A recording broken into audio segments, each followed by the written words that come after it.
In the morning, Olga usually ran through the underground passage to work. She was 4 months pregnant. Thank God there was no toxemia, so she could work. But she was terribly sleepy, and she barely crawled out of bed in the morning, and then ran like crazy. As usual, the passage was crowded and noisy. Beggars were standing at the exit. Fedka Kosoe, Mikhail Ivanovich, and 5 other people were begging for alms. Olga could not pass by them indifferently. She pitied these poor people and bought them tea with a pie or a bun when possible. They thanked her warmly every time. Local flower sellers next door were twisting their hair. She's blessed. It's clear from her clothes that she's not rich, pregnant, and feeding these idlers. Anyone can stand with their hand out like that. And you try to earn money? Work a whole day. And she gives them money, they'll drink it anyway. They couldn't understand that Olga, like no one else, understands these people and knows how bitter it is to be without a roof over your head, hungry, and unhappy. Yes, she understood that many of the homeless drink a lot, but that's only out of hopelessness and cold, because they stand in the draft all day and watch passers-by hurry by, rushing home to someone who is waiting and worrying. And no one is waiting for the homeless. They are alone in the world. Just like her. Olga waved to the beggars as usual, and suddenly noticed a newcomer among them. He was a fairly young man, about 30 years old, with curly, unkempt hair and crutches. He didn't beckon or ask, he just stood silently and looked into the distance. A cap lay nearby, where indifferent passers-by threw change. For some reason, she felt so sorry for him. My God! And I complain about life. This man has no legs, and he's still alive. Overwhelmed by emotions, she bought a hot donut with jam and a cup of hot tea and handed it to him. Take it, it's from the heart, enjoy. The guy was terribly embarrassed and looked at her with such gratitude. Thank you. And looked down, blushing. So as not to embarrass him, Olga waved to him and ran on. Heavy childhood memories flooded back to her after what she had seen. She remembered little about her so-called family, a mother who drank incessantly, fights and quarrels. Her stomach was constantly upset from hunger, but as soon as the little girl started crying and asking for food, she received only punches and slaps instead of lunch. The house was always dirty, full of empty bottles of cheap alcohol, and on the sticky table, the girl sometimes found scraps of a drunken feast and greedily ate them while no one was watching. The terrible stench of a mixture of alcohol, cheap cigarettes, and unwashed body was forever etched in her memory. Olga was taken to an orphanage at the request of a compassionate neighbor, Aunt Luba. The woman couldn't bear to see little Olga growing up in such a nightmare. The girl walked alone on the street until dark, even in the bitter cold, despite being only 5 years old. No one ever looked for her or called her home. Aunt Luba often fed the dirty little girl and cried as she watched her greedily, shaking, bite into the pastry she brought.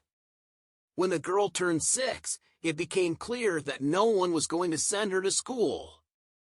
The alcoholic mother simply didn't care where her daughter was or what happened to her. Her maternal instinct had completely atrophied, if it ever existed at all. That's when Aunt Luba decided to call the guardianship authorities and tell them how hard it is for this unfortunate child to live. When Olga was taken to the orphanage, she cried, screamed, scratched, and called for her mommy. But she slept soundly after another night of partying and didn't notice anything that was happening. The child had a wild hysteria when they cut her hair like a boy, washed her, and dressed her in, even though it was official, but clean clothes. And the monotonous gray weekdays began. It was not easy in the orphanage either. They didn't feed well, they monitored the behavior and discipline of the ward strictly, and they always punished disobedience. But at least they didn't beat like at home. Some girls had relatives who brought them toys and sweets, gifts for their birthdays. Olga always envied them because only Aunt Luba came to her once and brought a bag of cheap candy. Her wayward mother never visited her daughter in the orphanage. Olga carried this offense and bitterness through her childhood and vowed to herself that she would never abandon her own baby for anything. Olga studied well, especially she liked mathematics and exact sciences. She could easily count in her mind. After leaving the orphanage, Olga received a room in a dormitory from the state. The conditions there were terrible. The floors were rotten, the windows needed to be replaced long ago, pieces of torn things hung on the walls, and the long sold-out couch stood modestly in the corner. Together with her friend Ira, Olga decided to try to enter the institute, although she had no illusions about it. And to her surprise, she passed the first time. All thanks to excellent knowledge and mathematical abilities. The girl was overjoyed. She, an orphan, without connections and money, entered the economics faculty of a prestigious university. She was placed in a good room with two girls from quite wealthy families. Anya and Vika were quite frivolous girls, studying only strained them. They often skipped lectures and liked to walk late. Olga, on the other hand, persistently studied the science and spent a lot of time in the library. The girls often teased her, "Well, Olga, you are giving it your all. Spring is here, it's warm. Discos every day, and you are just cramming. Come on, let's go out with us at least once." But the girl just waved it off. "No, girls, I can't. The session is coming soon, there will be no one to help me if something happens. So I have to rely only on myself." Vika laughed. "Well, then let us copy your lectures, as friends. And we'll run." As a result, all of Olga's efforts paid off, and she brilliantly completed the last summer session ahead of schedule and graduated from the first year with honors. Vika and Anya miraculously avoided expulsion and were angry with Olga. "This nerd in cramming just got lucky. We are no worse than you." "Right, Vika?" Anya heated up. Then these two girlfriends decided to play a joke on Olga. During the summer holidays, almost all the students left the dormitory, and it was completely empty. Olga was sad and lonely, but she had nowhere to go and no one to go to. There was nothing left to do but continue to go to the library and study hard. That's when Vika and Anya appeared at the door and chattered nonstop. "Olga, we invite you to a picnic. There will be guys from the senior year, kebabs, a river. Just don't say you need to study. It's just ridiculous. It's summer outside." The girl was pleasantly surprised by such an offer. After all, they weren't very close friends and didn't communicate much. They were too different in character.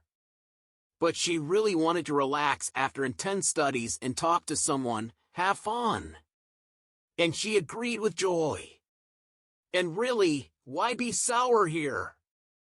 After all, the hot summer sun was shining outside, and summer was in full swing. The cunning plan was that everyone in the group knew that Olga didn't drink, smoke, and was generally a bit strange. So they decided to get her drunk and have some fun at the expense of the top student, so she wouldn't get too full of herself. That picnic turned our heroine's life upside down. From the very beginning, everything went wrong. Olga imagined a warm, friendly company, positivity, and a great vacation. But when they arrived at Vika's dacha, the girl saw a completely different picture. Many adult guys, rich kids, and glamorous, uninhibited girls gathered in the gazebo. The party was in full swing. Cocktails and champagne, dancing, and loud music. Olga felt like a black sheep here. She was uncomfortable. She couldn't relax. Vika and Anya talked nonstop about fashionable outfits and cool parties, and discreetly poured martini into Olga's glass with juice. Due to the lack of experience, Olga quickly got drunk. She felt sick. She tried to get up, but her legs wouldn't obey her. She stumbled and fell, awkwardly sprawling on the grass. Wild laughter immediately began. Instead of helping her, Vika shouted loudly, "Just look at her!" Our diligent top student got completely drunk. And she pretended to be a poor little lamb. They say still waters run deep. Who knows what else she's capable of? The girl awkwardly got up, shook herself off. She felt bitter and offended. Only one guy from the laughing crowd reached out to her and tried to help her up. Tears welled up in her eyes, and she just went away from this place as far as possible. On parting, she looked back, looked at Vika and Anya, and shouted, "Just go away, all of you. You're not my friends." Where to go and how to get home, the girl didn't know. The dacha was far outside the city. The area was completely unfamiliar. She stumbled along the dusty road, crying bitterly. Her bruised knee hurt. The girl scolded herself for what she was worth. Why did I, a fool, come here? I knew that the roommates of these girls were not exactly nice. What did I hope for? That they would accept me, a poor orphan, as their own? Suddenly, a car pulled up from behind, and someone called her, "Olga, wait. Sit down, I'll take you to the dormitory. I'm Dima, I'm in my last year." The girl stopped and looked skeptically at this handsome, athletic guy. He was the one who tried to help her. She was about to refuse, but she looked into his honest, kind eyes, and something stirred in her soul. She wiped away her tears and silently got into the car. Whatever happens. Anyway, I won't be able to get home on foot alone. The guy reassured her all the way. Don't be angry with them, they're just drunk and stupid. Without their wealthy parents, they're nobody, they're not worth your little finger. And you're great. Proud and with character. I heard you're an excellent student, and I really like that. You're not like everyone else, you're real. The girl said angrily, "I'm not equal to all of you. I'm just a simple orphan. I don't have a rich daddy who'll solve all the problems and provide everything needed. You're just like me. What do you want from me? I don't trust anyone." The guy quietly put his hand on her shoulder, "You can trust me," and suddenly kissed her on the cheek. From this scorching, daring kiss, the ground went out from under her feet. Her heart beat wildly, and her legs became weak. She had never felt anything like this for anyone before. Suddenly, she felt so good and calm. From that day on, Dima never left the girl's mind. She couldn't concentrate on her studies at all. Whenever she remembered his touch, the scent of expensive perfume, a wave of tenderness and passion immediately washed over her with renewed force. His muscular shoulders and radiant, kind smile appeared before her eyes. The girl was angry with herself. What's wrong with me? Damn it! So a rich guy gave me a ride. So what? He felt sorry for me. Get him out of your head. You're not a match for him. He's probably already forgotten about me. When Dima found her in the dormitory and invited her on a date, all the reservations she had made for herself disappeared instantly. Olga agreed right away, took a long time to get ready, and made herself beautiful. It was her first date ever, and she was scared and nervous, but at the same time, the anticipation of meeting Dima gave her confidence. She worried, how should I behave with him? What should I say? What if he decides that I'm just a simpleton and doesn't want to see me anymore? He comes from a wealthy family, has been to many places, is very erudite and outgoing. And me? But everything went perfectly. Half an hour after the meeting, the first excitement passed, and they talked comfortably. Dima turned out to be very simple, not arrogant at all, and had no haughtiness or arrogance. And how he looked at her! He called her his little swallow, his clever girl, and gave her tender roses. The couple walked around the city at night, passionately kissed, and couldn't tear themselves away from each other even for a second. They fell in love with each other despite everything. Nobody, absolutely nobody, believed that this would last long. Mean and jealous girls whispered behind their backs, "What did he find in this fool? She's nothing special. Here's your quiet one. She got such a guy." Well, love will pass, and Dimka will leave her. He's probably had many like her. Dima's parents were businessmen, respected people in the city. When they found out about their meetings, a stormy scandal erupted. His mother screamed, "What are you doing, son? Why do you need this orphanage girl? Your father and I have long chosen a bride for you from our circle. A deputy's daughter, a beauty. What did you find in this Olga?" Dima was amazed at his parents' cynicism and shouted back, "How can you not understand? I love her. And I will be with her, whether you like it or not. This is my choice and my life, and I will decide who to live with." Then Dima's father banged on the table. "Oh, really? You're going against your parents' will? Then provide for your own bride. You won't get a penny from me. You're used to living off of everything. Let's see how you sing now." But Dima was not of a timid dozen and was not going to give up his love. He packed his things on emotions and left the family mansion. Valentina, Dima's mother, cried and shouted at her husband, "Stepan, why are you so harsh? What if Demachka left us forever? And won't come home?" The man grinned, "Calm down. He'll come running back in a month, he won't disappear. He's a student, he hasn't worked a day in his life. Love will end quickly when he realizes there's no money. It'll be good for him." The couple started living in Olga's room, and it was very difficult for Dima to adjust to such harsh conditions after a luxurious life. He had to work as a taxi driver. He tried very hard, and worked himself to the bone. All for his beloved Olga. When Dima touched her gently, whispered words of love in her ear, the girl melted and tried to give her fiancé 100 times more love and tenderness. Pressing her whole body against him, she thanked the heavens. Nobody had ever loved her like this. They didn't notice the worn-out old couch or the creaky floors, enjoyed fried potatoes, and saved money. They were happy together, and nothing else mattered.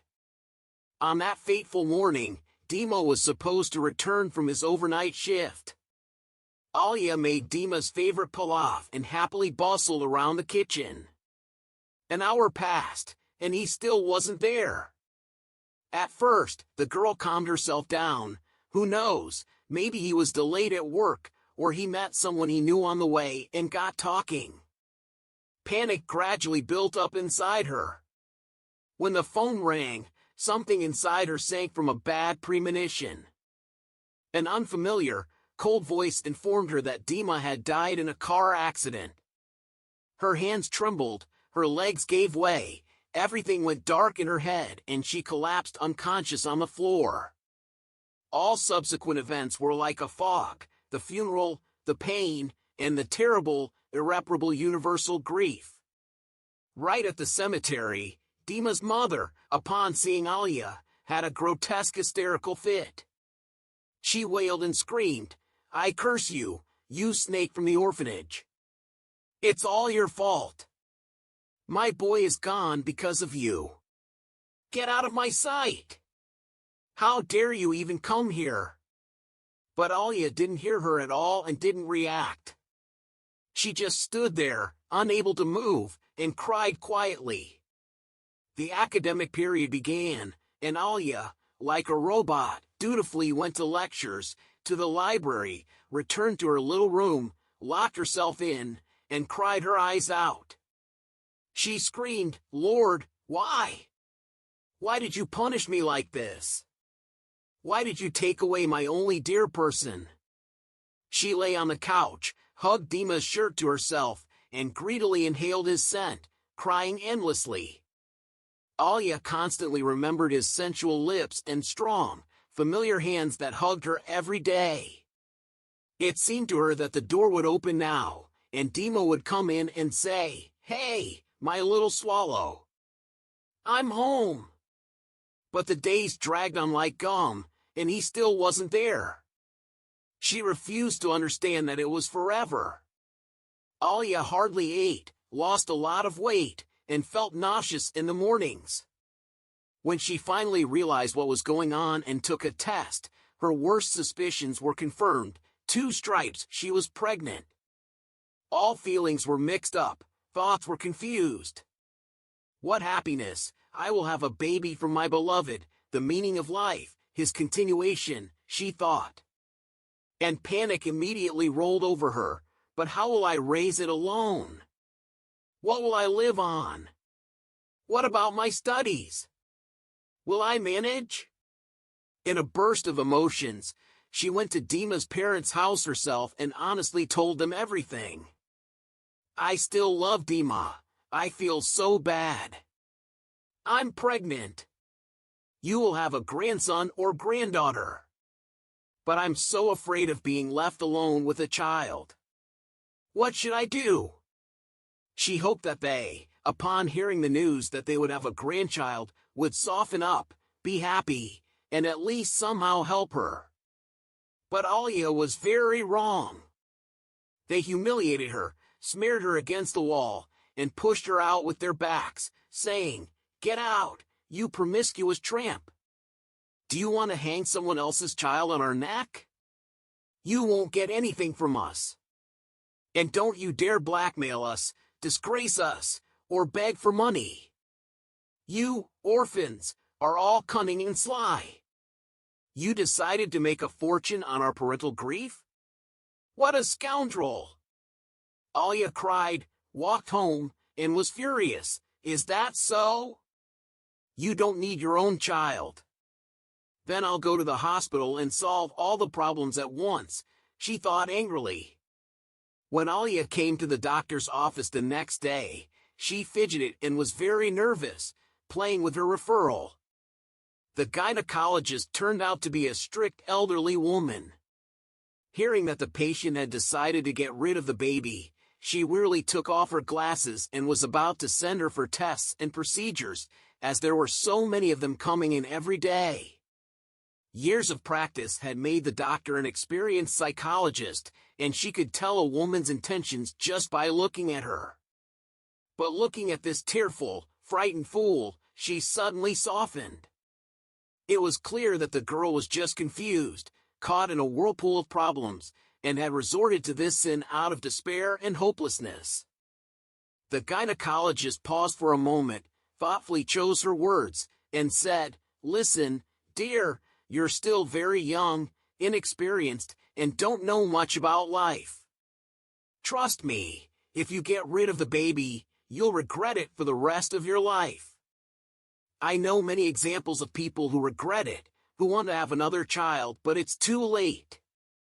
I understand that you have some big problems, since you've decided to take this step. But just think about the fact that the baby already exists. It's alive. It feels everything. A baby is joy and happiness. And difficulties can always be overcome if you don't give up. Don't make an irreversible mistake. You'll regret it later. Think carefully about my words." Olga suddenly burst into tears and ran out of the office. She cursed herself with the last words. What kind of mother am I? I swore that I would never give up on the baby, and now I am. How am I better than my wayward mother? No, I won't. I'll bite the bullet and get through it. And I'll raise my baby. That night she dreamed of Dima. He stroked her head, sitting on the edge of the bed, and whispered, Olechka, my love, you're strong, you'll get through it, everything will be fine. I'm always here and I'll help you, my little swallow. Olga woke up suddenly and felt around the bed, trying to find Dima there. The dream was so realistic. But the room was empty and quiet, only the clock ticked above her head. Our heroine realized that she was doing everything right. Dima had blessed her. From that day on, Olga took herself in hand and began to learn how to survive. She took a year off from college and started looking for a job. She had to save up some money for the birth of her child. She managed to get a job as a cleaner in a company, but her boss didn't like her. She was always picking on her and scolding her. Look how much dust you left in the corner. Do you think that just because you're pregnant, you can do a sloppy job? Come on, clean everything again. Olga endured it, worked hard, and saved every penny, because she now had a goal, her baby. He had already started moving and pushing, and at these moments such joy overwhelmed her. The woman stroked her belly and talked to him, smiling to herself. Despite her difficult financial situation, she managed to save a little bit from each paycheck and feed the poor people in the underground passage. She felt sorry for them and couldn't just pass by indifferently. Today she was walking home and saw that same guy on crutches again. She didn't understand what was so special about him, but she offered him a cup of hot tea with a bun and even put 50 rubles in his cap. The guy, like the first time, was terribly embarrassed and shyly looked away, muttering, "Thank you very much." The woman smiled and was about to leave when she heard cursing and shouting. She turned around and saw other homeless people taking the guy's money and yelling that he was given too much for nothing. A scuffle broke out, and 3 pumped-up men in leather jackets ran up to the homeless and started kicking the poor guy with all their might. He curled up, tried to dodge, but it was all in vain. Without thinking, Olga rushed into the fray. She bravely swung her bag and shouted, "Stop it! What are you doing? This is a living human being. You'll kill him. I'll call the police right now." The guy stopped beating the guy and yelled at Olga, "What do you want, stupid? You're pregnant, so get out of here before you get hurt. And this guy will work for us now. He's lucky, they give him a lot." Olga gasped in indignation, "Is he a slave? The man's life is already ruined. Why pick on him? He didn't bother anyone." The trio chuckled in unison. "Are you standing up for him? Do you like the cripple? Take him then. Just pay the ransom first. Do you have 100,000? The bandits spat on the ground in front of Olga and left.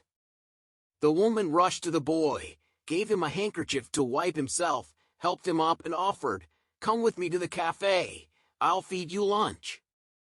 "Did you get hurt badly?" The vagabond looked at her with such tenderness and gratitude that she got goosebumps all over her body. But then he shook his head, "Thank you, but I can't leave here." Olga was even offended. "What a jerk, I'm sincere, from the bottom of my heart," and walked away. On her way out, Kasui caught up with her. "You're brave. You didn't hesitate to stand up for the new guy. Don't be mad at him, he's strange, he's silent all the time, doesn't tell us anything about himself, we don't even know his name. Like a mute." This boy on crutches didn't leave Olga's mind all evening and morning. His gaze, smile, and blue bottomless eyes. And again an electric shock ran through her body. Oh no, what else? Fell in love with a tramp, completely gone mad. Better think about the child. Olga scolded herself and tried hard to get the boy out of her head. She hadn't even entered the underpass yet, and her heart was already pounding, anticipating a meeting with the mysterious homeless man. What's wrong with me? Again? What's happening to me? Olga didn't understand herself. But today the boy just surprised her. He silently handed her a small rose, delicate, white, and exquisitely beautiful, and said shyly, "I was waiting for you, afraid you wouldn't come. This is for you." Olga blushed and felt embarrassed. It was so nice and warm to receive this attention. Now they crossed paths every morning, talked a little about this and that, but the main thing was how he looked at her. That look couldn't be mistaken for anything. Only her beloved Dimko looked at her like that. Olga didn't understand what was happening to her. She could hardly wait from meeting to meeting. All thoughts were about him. Inside, it was warm, and butterflies began to flutter in her stomach. Even the baby quieted down and stopped kicking. She was angry with herself. Oh Lord, what nonsense! It's like an obsession. I need to get a grip and stop thinking about him. I'm pregnant with another man, and he's a tramp and disabled. Why do I need all this? And especially him. But no matter how many times Olga repeated this to herself, every day when she approached the underpass, her heart skipped a beat and started pounding like crazy. These strange meetings continued for a week. One day, happily descending into the underpass, Olga was already looking for her mysterious stranger with her eyes. But he wasn't there. She turned her head 100 times in surprise, and tears began to roll down her cheeks. How could this be? Where did he go? You're a fool, Olga. What did you want? For him to wait for you here like a faithful knight? That's it, the good fairy tale is over. She felt so bitter and hurt, her mood was completely ruined, and she barely held herself together as she walked to her hated job. Everything around her turned gray, the sky was gloomy, and life was heavy and hopeless. She worked her shift with difficulty and walked home slowly, to an empty room where no one was waiting for her. Suddenly, right at the intersection, the woman saw how the police squad twisted the arms of the same guys who beat up the boy in the underpass. And the young lieutenant was in charge of everyone.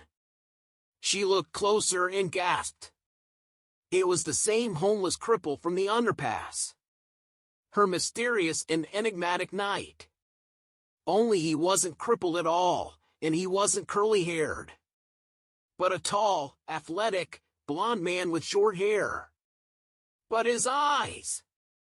Those same bottomless blue eyes. It's definitely him, there can be no doubt. That's how life turns. Olga didn't even notice that she had been standing with her mouth open and wide eyes for 10 minutes, unable to move. When the lieutenant saw her, he was pleased and approached her. Embarrassed, he began, "Hi. I'm sorry for this spectacle. But I was on a special operation and simply couldn't talk about myself. It's just the job. My real name is Igor. Are you mad at me? Tell me honestly." Olga was only catching her breath with her mouth, unable to say a word. She was completely confused, and the words were stuck in her throat. Suddenly, Igor took her hand and said quietly, "I have to run now, as you can see. Let's meet tomorrow at our crossing. I invite you on a date. We have a lot to talk about. Will you come?" Olga beamed and nodded. The guy continued to lead the arrest, and our heroine rushed home, as if on wings. She constantly shook herself and scolded herself all the way, What the hell? Don't you dare! And what about Dima? What kind of date can there be? Am I crazy? He can't just take me, pregnant, and fall in love like that. It's unreal. We need to end all this. Well, maybe I'll go once, just talk to him and that's it. The next day, Olga was not herself. She weighed going or not going 100 times. In the end, she stood at the crossing like a stick at the appointed time. Igor was not there. Olga got angry. Well, here we go again. He appears, sets up a date, then disappears. Forget him, this mysterious stranger. She was about to leave when she saw Igor running towards her with a bunch of wildflowers in his hands, waving his arms happily. Olga frowned. Actually, ladies are usually late for a date. And we're doing the opposite. The guy blushed and began to justify himself. Hi, Olga. Sorry, it's not my fault. The boss was in a long meeting. I couldn't just leave. This damn job always ruins my personal life, he babbled. The woman felt he wasn't lying. She asked, so where are we going? Or are we just going to stand here out of habit? Igor blushed like a boiled lobster again and said, let's take a walk in the park. The weather is great. And it's still a week until payday, so I'm completely broke. I can't take you to a restaurant yet, sorry. You know what our salaries are like. But I promise delicious ice cream and lots of positivity. Olga was not at all upset. On the contrary, she liked that he was so honest and open about it. She didn't want to go to any restaurant, and walking and breathing fresh air with her baby wouldn't hurt. They strolled slowly along the paths and talked. Olga asked, tell me a little about yourself, because you're like a mysterious Mr. X. I don't know anything about you. Igor sighed. What's there to tell? I was married, now divorced. Milo Roche left me for a wealthy businessman, cheated on me. At first, I thought I was going crazy. It was so sickening, I didn't want to live at all. That's why I agreed to participate in this special operation, despite the risk. I had nothing to lose. I really love my wife, never hurt her, believe me. What could I give her? A 13-square-meter room and a life from paycheck to paycheck. And she wanted to go to a resort, to Europe, to ask for gold earrings. She kept urging me to take bigger bribes or go into business, but no matter how hard I tried, I couldn't explain to her that it wasn't for me. I really love my job, even though it's difficult and sometimes very dangerous, and I don't want to give it up. But unfortunately, it's not compatible with my personal life. What woman would want to wait for her husband for maternal ambushes and operational trips? Olga said thoughtfully, well, I don't know. I think if you love each other, you can go through anything together. I love my fiancé very much, and he loved me.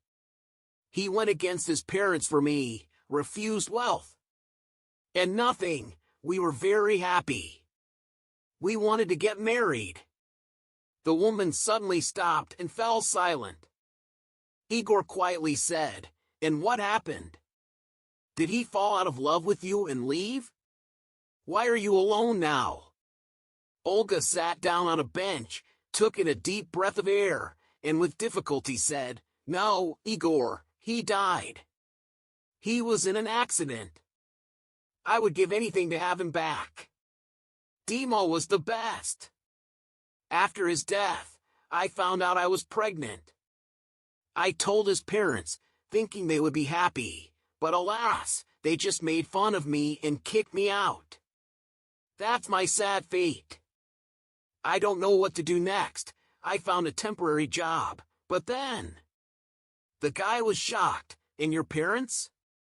Didn't they support you? My father helped me a lot after my divorce, with kind words and advice. Olga became even sadder. I'm an orphan. I have no one. Well, my biological parents exist somewhere, but they have nothing to do with me. I was taken to an orphanage at 5 years old. My mother drank constantly, never visited me. And I swore that I would never abandon my baby and would get back on my feet. Oh, why am I telling you all this? My problems are not your concern. Sorry, Olga realized. Igor took her hand in his and quietly said, "Now you're not alone. Remember that. I understand everything. You miss your husband and still love him, and I don't claim anything. Let's just be friends. I really like you. I won't hide it. Going on this mission, I never thought I would fall in love with a stranger. But since it happened, don't push me away. Let me just be there for you and help you. Just from the bottom of my heart." Olga and Igor became the best of friends. They trusted each other with all their secrets, shared their sorrows and joys. The woman couldn't believe she finally had a kindred spirit, a close person who would always listen, not judge, support and help. But Olga didn't even consider being close to Igor. Although, if she was honest, she was madly attracted to him, and deep down she understood that these feelings had nothing to do with friendship. Her heart fluttered and turned over every time he accidentally touched her. But she stubbornly pushed these thoughts away, consciously pushing the budding feeling into the farthest corner of her soul. She often thought about Igor at night, remembered Dima, compared her feelings and sensations. I shouldn't love him. It's not right. It's betrayal to Dima. What will I tell my baby? Your dad died, and I immediately fell in love with someone else? And why would Igor want someone else's child? He'll be scared of the responsibility and run away. And then I'll suffer. But she couldn't deceive herself. Her whole being was drawn to Igor. She wanted him with such force that she only coped with herself with colossal willpower. Igor, it seemed, didn't notice any of this and became Olga's guardian angel. He was always there, helping her carry heavy bags, relieving her swollen legs and lower back, running with her to various institutions to get documents, secretly putting money in her wallet and food in the fridge. He tried to choose only useful vegetables and fruits.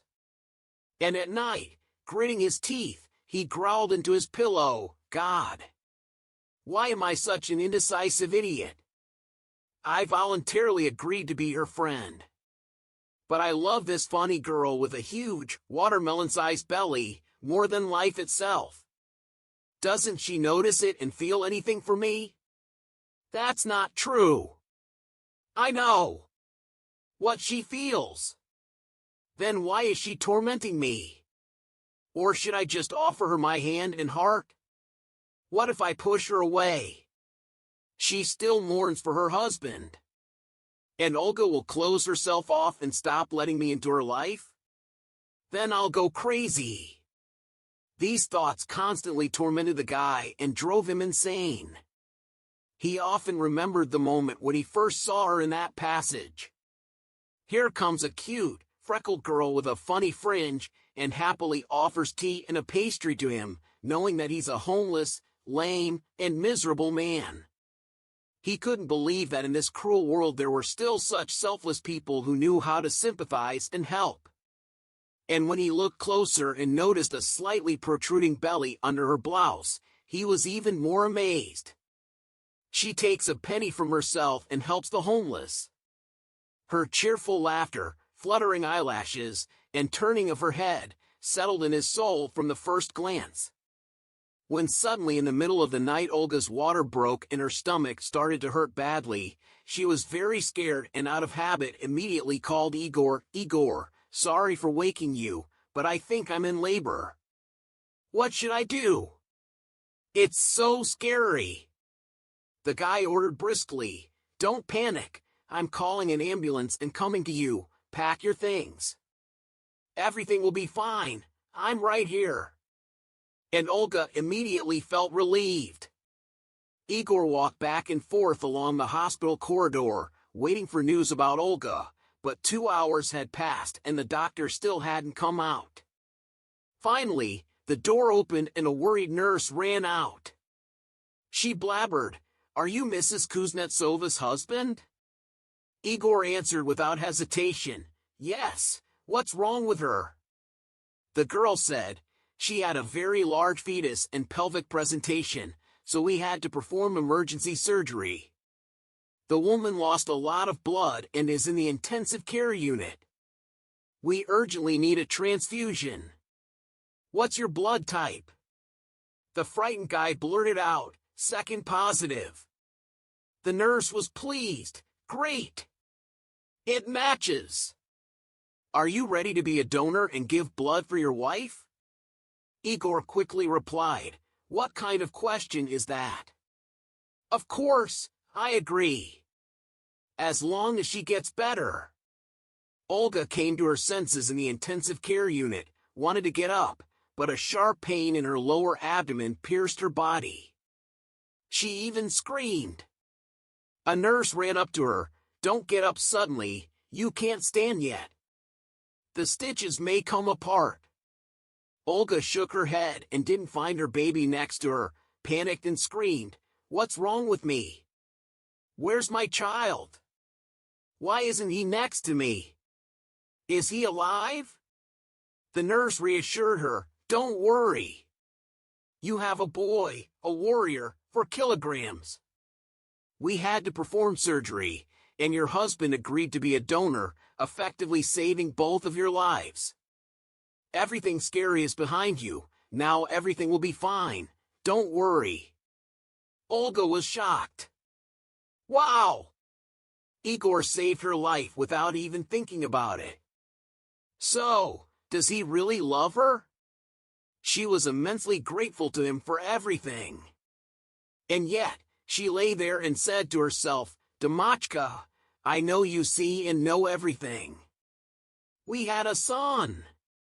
I'll name him Yegorushka. Like your beloved grandfather, whom you talked so much about and loved so much. Congratulations, my dear." The nurse brought the baby and handed him to Olga. "Take him, Mommy, your son."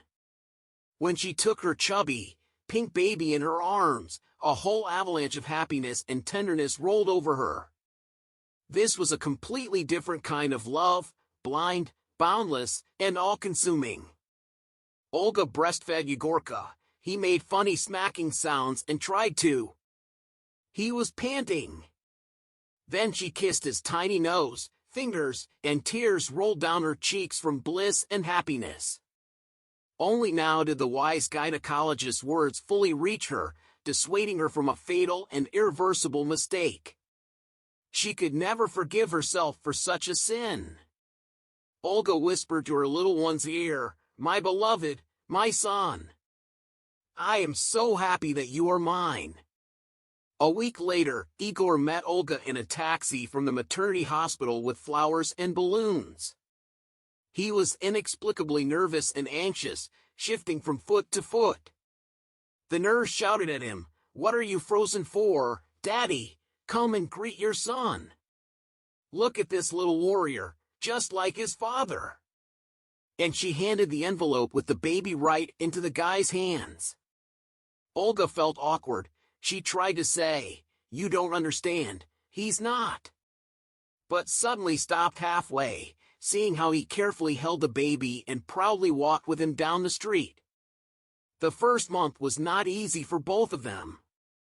Olga became a mother for the first time, and Igor had no experience with breastfed babies either. It was like being on the front lines. Feedings, bottles, walks with the baby on schedule, laundry, swaddles, onesies. Igorka's tummy hurt all the time, and he screamed all night. Mom didn't get enough sleep and looked like a robot, going crazy from her son's constant crying, not understanding what was wrong with him. She rocked and lulled him, but nothing helped. Igor helped her as much as he could, giving her the opportunity to nap for a couple of hours during the day and walking in the park with the baby, running to the pharmacy and the milk kitchen. They bathed Igor together for the first time, both of them trembling with fear. Olga was afraid that the water was too hot, that the baby might swallow it, or worse, choke on it. She panicked a lot. But Igor confidently supported Igor and calmed the young inexperienced mother, although he was just as scared. 6 months passed in these troubles like a single moment. Igor became so attached to Olga and Igor that he couldn't imagine life without them. He learned how to play with him, rock him, and did it with great pleasure. Olga couldn't go a day without Igor either. He became part of their family with Igor. How many times she thought, "Oh, God, I could never have coped on my own. How good it is that Igor is here." But they never dared to confess their feelings to each other openly. Everything was in a semi-suspended state. Burning glances, half hints, and the smoldering spark between them reached its climax. Olga was tormented by the agony of conscience. What should she do? She often mentally turned to Dima at night. "My dear, what should I do? I loved you so much, you know that. And I remember you, I miss you. But Igor needs a father. And Igor really loves me, I feel it. And maybe I love him too, he's very good, reliable, you understand? But it seems to me that I am betraying you. What should I do?" But chance decided everything. One day, Igor came home from duty and ran straight to Igor. He was sitting in the playpen, babbling in his baby language, rattling a colorful rattle. Igor, trying not to scare the child with his bass voice, spoke as gently as possible. "And where's our little Igor? Look what I brought. Do you like this wind-up green frog?" Suddenly the baby turned to Igor, reached out his arms, and clearly said, "Pa pa pa," smiling with his toothless mouth. Olga was stunned. This was simply impossible. He hadn't even said Mama yet. And now he said Papa several times in a row. The happy man was moved to tears. He picked up the little one, hugged him and whispered, "You're my little son." Igor helped Olga put the baby to bed, and then said, "I'll be gone for a little while. Don't miss me, I'll be back soon." Olga was worried. "Igor, where are you going? Did something happen?" He didn't answer, just kissed her on the cheek like a friend and ran away. Olga waited for him for an hour and fell asleep without noticing. Suddenly someone touched her shoulder gently. Olga woke up and rubbed her eyes in confusion. Igor was kneeling in front of her, holding a box and a bouquet of beautiful roses. "Olga, marry me. I can't take it anymore. I love you and Igor so much, and I'll be the best husband and father for you. Don't push me away anymore. I'm not made of iron. I feel that you're not indifferent to me either. Every time I look at you, I'm suffocating with desire. I know how much you love Dima. But you can't bring him back. I think he would be happy to know that his family is under my protection. Stop torturing yourself and me. Are you willing? You have 5 minutes to think about it. If you say no, I'll understand and I'll never bother you again." Olga leaned towards Igor and passionately kissed him on the lips. In that moment, a fire of passion and desire ignited between them, not just a spark. Igor carried Olga to the bedroom in his arms and kissed every inch of her body, bringing his lover to the peak of bliss. He wanted to savor this moment for as long as possible, whispering in a passionate impulse, my love, my dear. I feel so good with you." She hugged him tightly, literally melting into him, as if she was afraid that this bliss would disappear in a moment. They hadn't experienced such a passion and peak of pleasure in a long time. Later, resting after their heavenly pleasure, they lay on the bed in the moonlight. Olga put her head on his chest and listened to his steady breathing. Even in his sleep, he caressed her gently and hugged her waist. She no longer felt guilty or doubtful that she was betraying Dima. Now she knew for sure that she couldn't find a better husband and father for Igor anywhere else. The couple got married, and Igor's parents welcomed Olga warmly, enjoying spending time with Igor on weekends. They saw how their son blossomed and wanted to live with this sweet, curly-haired girl. He was glowing, and Olga took care of him so well.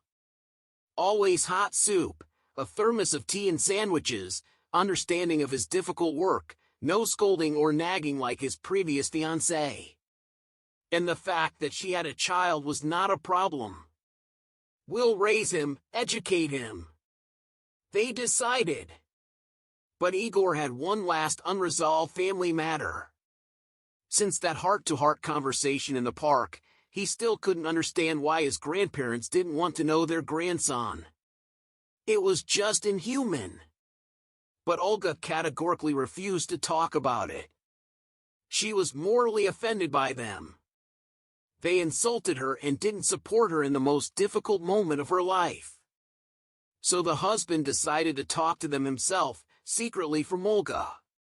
He didn't even know why he needed this, but he reasoned that it was worth a try. The next day after his shift, he went straight to their house. He was very nervous about what to say to them and how to start the conversation. In his shirt pocket was a photo of Igor. The baby was smiling in the picture, showing his only tooth at the bottom. Igor was expecting to see pompous and arrogant snobs, as that's how Olga described them. When he rang the doorbell, a tired elderly woman with traces of past elegance opened the door.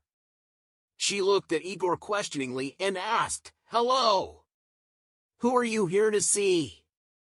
The young man stumbled for a moment, unsure of how to start the conversation. "Hello, my name is Igor and I have something to discuss with you. May I come in?" It's uncomfortable standing in the doorway. He feared that the door might be slammed shut in front of him. After all, not everyone would let an unknown man into their home. To his surprise, the woman shrugged her shoulders and waved him in. The room had a strong medicinal smell. An elderly man lay in bed, covered with a blanket. Next to him on the nightstand was a blood pressure monitor. He looked frail and sickly. He weakly asked, "Valentina, do we have guests?" "Who is it?" She answered absent-mindedly, "I don't know yet, Stepan." "Let's hear what this young man wants." Igor didn't beat around the bush and got straight to the point. "I am Olga Kuznetsova's husband. Does that name mean anything to you?" The elderly woman's face changed and she answered angrily, "Of course it does. She's the snake that caused the death of our son, Demachka. I hate her. Why did you come here? What do you want?" The young man pulled out a photo of Igor and handed it to the woman. "This is your grandson, Igor. He's 6 months old.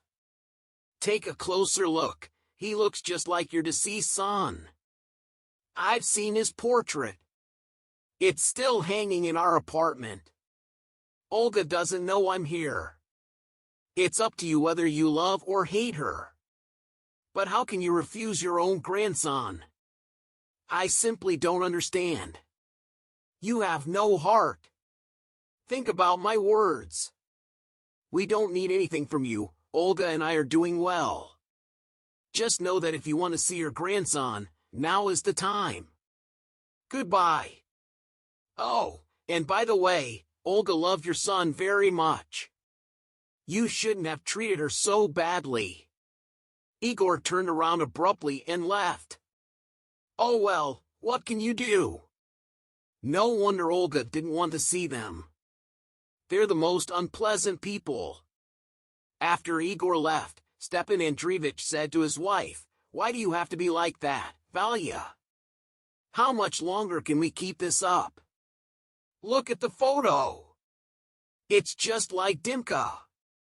His eyes and eyebrows, it's a spitting image. How much longer do we have left? What kind of life do we have after Dimka's death? Just pills and injections. Maybe we should stop hating this poor girl and actually start communicating with our grandson? I'm tired of living like this, Valia." He turned to the wall and silently cried, covering his face with his hands. Valentina herself understood that her fierce hatred for Olga was simply an attempt to drown out the pain of losing her only son. But how could she forgive Olga? And the little boy really was a copy of Dimka. There was no denying it, no need for genetic testing. A week later, Olga received a phone call in her room. Igor was on shift. Opening the door, she was taken aback when she saw Dimka's parents standing in front of her. "Oh my God! How did they find me? What do they want? I can't expect anything good from these people," she thought. Stepan Andreevich spoke first. "Hello, Olga. May we come in?"